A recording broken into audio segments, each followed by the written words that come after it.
She posted, "Sometimes you have to break someone's heart to find your own happiness," with a photo of her and her fitness trainer. I didn't unfollow. I just quietly moved out, took my name off the lease, and blocked her number. 3 weeks later, the landlord was calling her about the full rent she couldn't afford. Original post, I-32 male, saw the Instagram post at 11 p.m. on a Thursday while sitting in my truck after a 12-hour shift at the warehouse. My live-in girlfriend of 4 years, Jessica, 29, had posted a sunset photo of herself wrapped around her fitness trainer, Blake, 26, with that caption about breaking hearts to find happiness. We'd been having issues. Sure, I worked long hours managing logistics at a distribution center. She worked part-time at a boutique downtown. She'd been complaining I was emotionally unavailable and didn't prioritize the relationship. Meanwhile, I was pulling overtime to cover our $2,100 rush month apartment that she insisted we needed for her creative space and home yoga studio.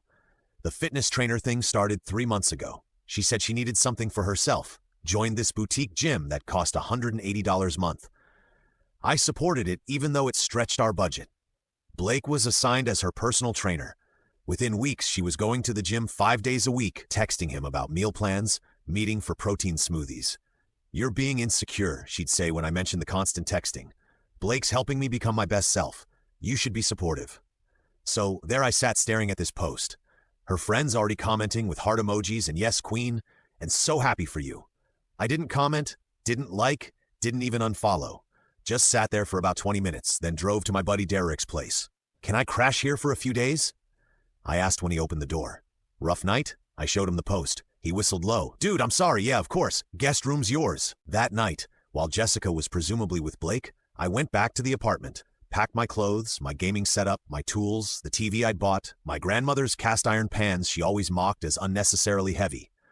Left all the decorative pillows, the essential oil diffuser, the macro wall hangings. The lease was entirely in my name. Jessica's credit was shot from her entrepreneurial phase 2 years ago when she tried to start a crystal healing business. She was listed as an authorized occupant, not a leaseholder. The utilities, my name, internet, mine, even the parking spot was registered to my truck. Friday morning, went to the leasing office right when they opened. "Need to remove an authorized occupant and terminate my lease at the end of the month," I told Brenda, the property manager. "Oh no. Trouble in paradise?" she asked, then saw my face. "Sorry, none of my business. We'll need 30 days notice for the lease termination." "That's fine. What about removing the occupant? Since you're the sole leaseholder, just need your signature. They'll have no legal right to the apartment. After that, though, we typically give them reasonable time to vacate." "How long is reasonable?" "Usually 30 days. But if they're not on the lease," she shrugged. I signed the paperwork, then went to work and put in for a transfer to our facility, 40 Mine North. Same pay, cheaper area, and they've been begging me to help fix their shipping problems for months. Sent Jessica one text, "Saw your post. Moving on like you suggested. Your things are at the apartment." Then blocked her number. Blocked her on everything, even LinkedIn. Update 1.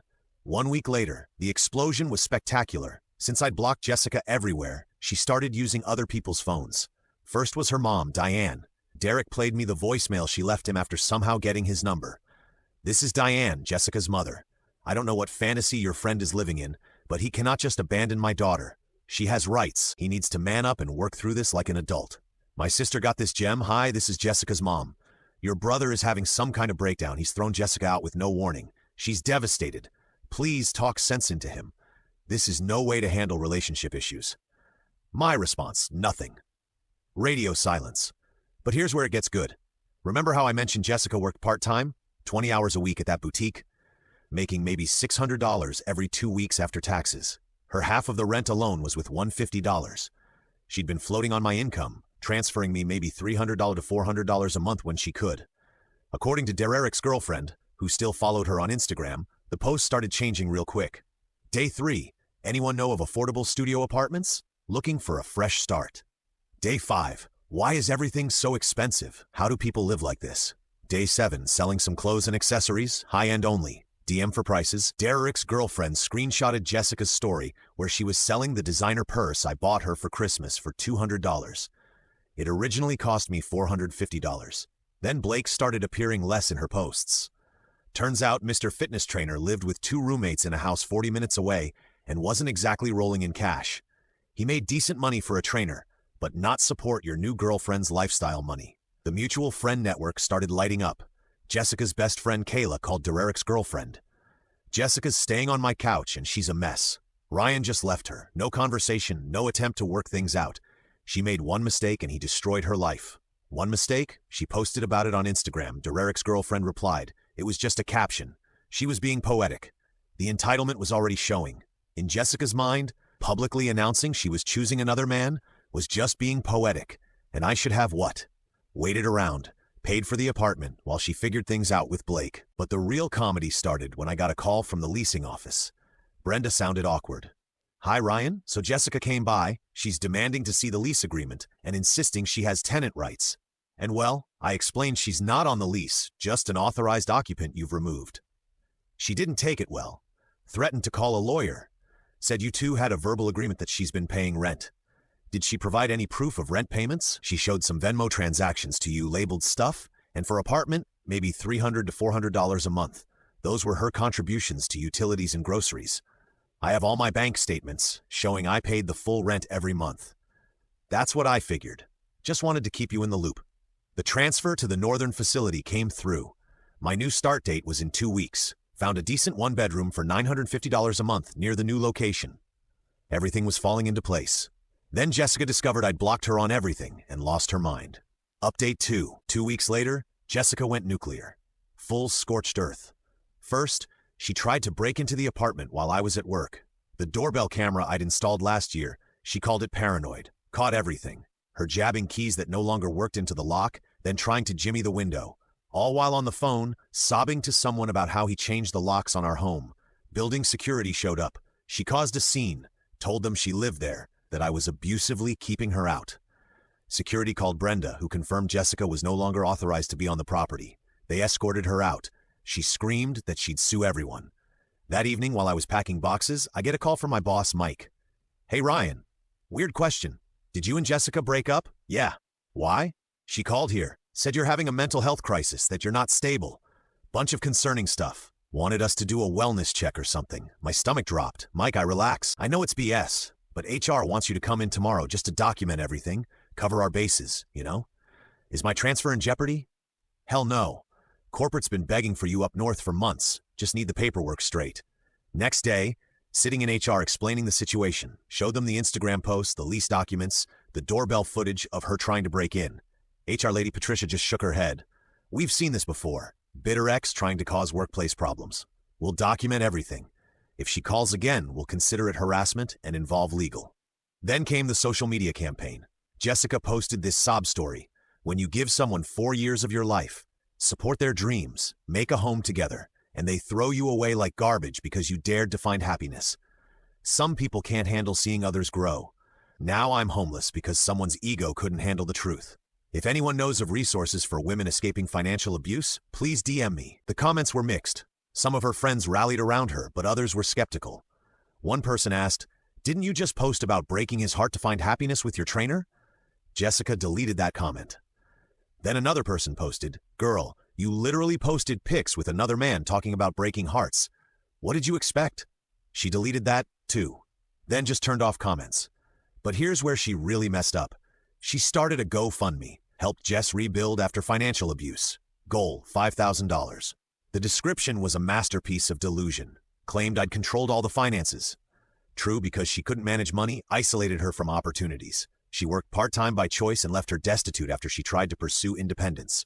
She raised $127. $100 was from her mom, $27 from her aunt.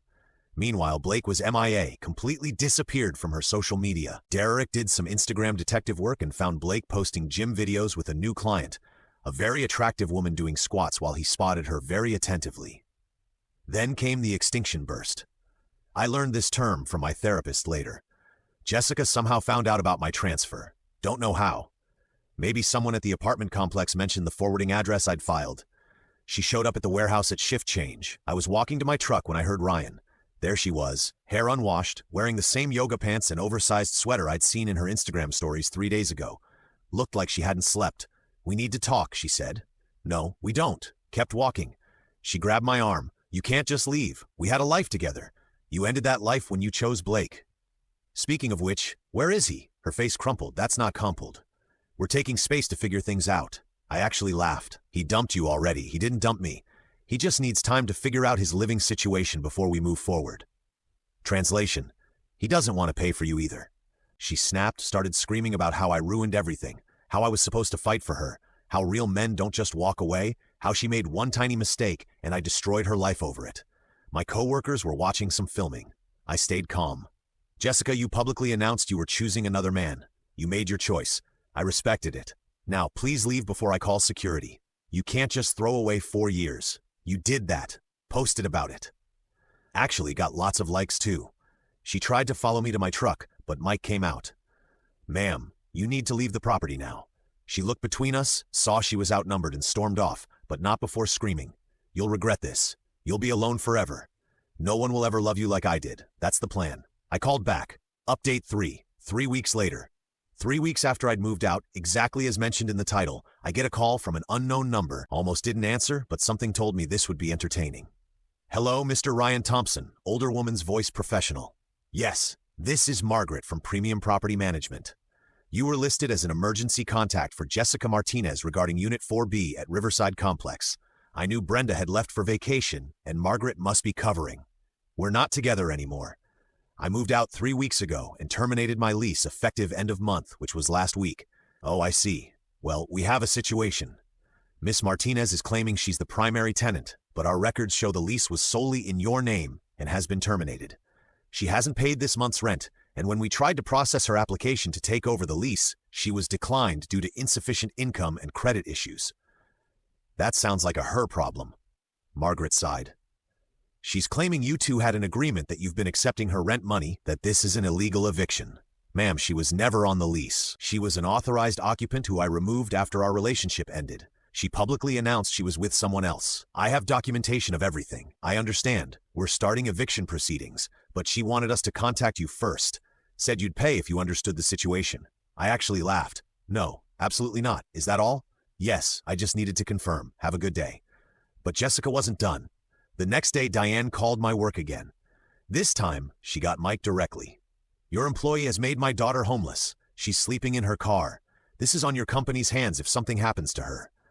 Mike, absolute legend, responded. Ma'am, your daughter's housing situation is not our company's responsibility. If you call again, we'll consider it harassment and involve law enforcement. If you're loving this wild tale of karma and drama, hit that like button and subscribe for more heart-pounding stories straight from real life. Your support means the world. Then came the mass text from Jessica's friend Megan to a group chat I was apparently still in. Hey everyone, I know things are complicated right now, but Jess really needs our help. She's facing eviction and needs $2,100 ASE for rent. If everyone could chip in even $100, we could really make a difference. She's been through so much with Ryan abandoning her. The responses were brutal. Didn't she cheat with her trainer? Why isn't Blake helping? Maybe she should work full-time. I'm not paying her rent, sorry. One brave soul wrote, Ryan didn't abandon her. She posted about choosing someone else. There are consequences to actions. Megan removed that person from the chat. I screenshotted everything before leaving the group. Day 25. After the breakup, Jessica hit rock bottom. According to Derek's girlfriend's reconnaissance, she posted a tearful video. I've lost everything. My home, my relationship, my stability, all because I was honest about my feelings. Ladies, this is what happens when you live your truth. Men will destroy you for it. Someone commented, Girl, you literally cheated and bragged about it online. She deleted the video an hour later, but the absolute peak happened that weekend. I'm at Derek's place for a barbecue when his girlfriend shows us Jessica's latest Instagram story. A selfie from inside a U-Haul with caption, Moving back in with mom for a bit. Sometimes you need to regroup to level up. #new beginnings, stronger than ever. Her mom lived in a retirement community 3 states away that barely allowed overnight guests, let alone long-term residents. Derek's girlfriend did more recon.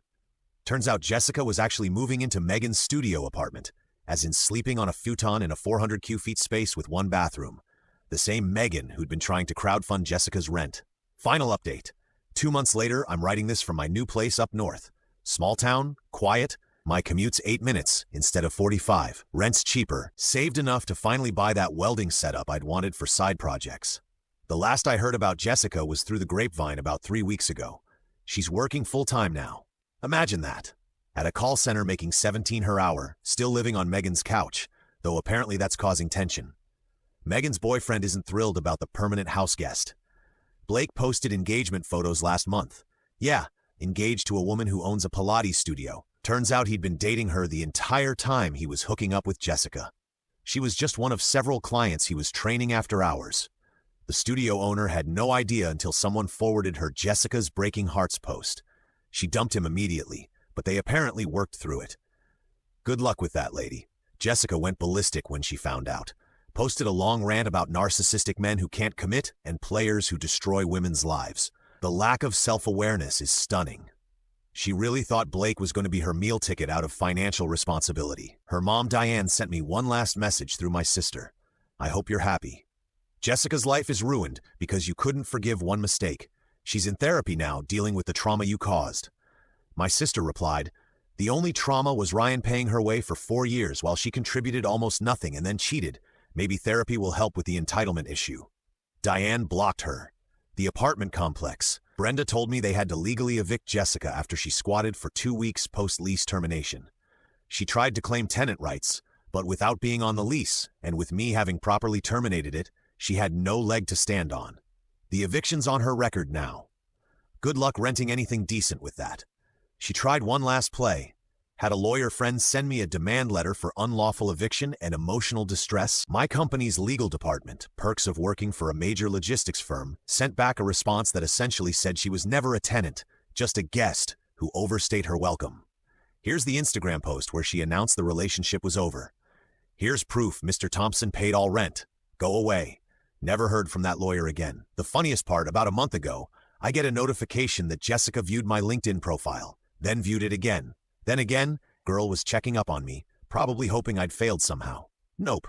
Got a promotion at the new facility, 15% raise. Posted about it too. She viewed that post within an hour. My therapist, yeah, I got one. This whole thing messed with my head more than I admitted. Said something that stuck. She wanted you to fight for her because it would validate her worth. When you just walked away, it showed her she wasn't worth fighting for. That's why she escalated. She couldn't handle the indifference. He's right. The opposite of love isn't hate, it's indifference. And I was completely indifferent to her chaos after that Instagram post. Looking back, the red flags were everywhere. The part-time job by choice while complaining about money. The expensive tastes on my budget. The way she'd frame every request for equal contribution as financial abuse. The constant need for validation through social media. Blake was just the catalyst that revealed who she really was. The title of this post ended up being prophetic. 3 weeks later, she really did get that call about rent she couldn't afford. But it wasn't my problem anymore. It never should have been my problem to begin with. To anyone reading this in a similar situation, when someone shows you who they are, believe them. When they publicly announce they're choosing someone else, let them. Don't fight, don't beg, don't engage. Just protect yourself legally and financially, then walk away. The best revenge isn't some elaborate scheme. It's simply removing yourself from the equation and letting them face the natural consequences of their choices. Jessica wanted to break hearts to find happiness. She found out the heart she broke was the one keeping her afloat. Oh, and before anyone asks, no, I'm not dating anyone. Not interested right now. Focusing on work, my welding projects, and figuring out who I am when I'm not paying for someone else's lifestyle. It's pretty nice. That empty bank account notification she must get every month. That declined card when she tries to buy her overpriced coffee. That moment when she realizes Blake was just using her like she was using me. That's better than any revenge I could have planned. Living well isn't the best revenge. Living free is.